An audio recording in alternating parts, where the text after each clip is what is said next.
Სანქციებს პარლამენტის თავმჯდომარე სოციალურ ქსელში ეხმიანება. შალვა პაპუაშვილი აქვეყნებს ლიეტუვის ელჩის პოსტს, სადაც დიპლომატი რუსული წარმოების კვების პროდუქტების ფოტოს აზიარებდა, რომელიც თბილისის ერთ-ერთ სასურსათო მაღაზიაშია გადაღებული. ომის დაწყებიდან 2 წლის თავზე გაირკვა, რომ ამასობაში ლიეტუვა თურმე რუსეთში ექსპორტირებული ღვინით მსოფლიოში ნომერ პირველი ქვეყანა გამხდარა. წერს პარლამენტის თავმჯდომარე.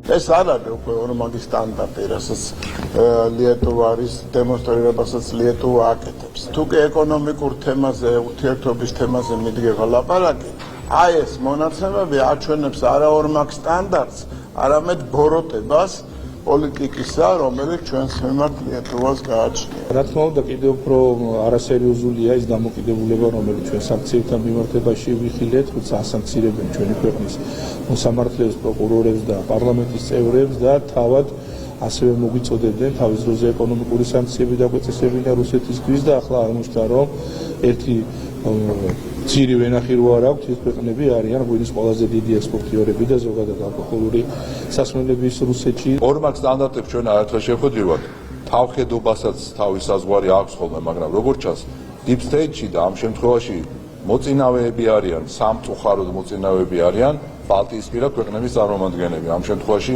ლიეტუვას წარმომადგენლები, რომლებიც თვითონ მშვენივრად ვაჭრობენ რუსეთის ფედერაციასთან და საქართველოს ეუბნებიან, რომ რუსეთს დაუწესე სანქციები.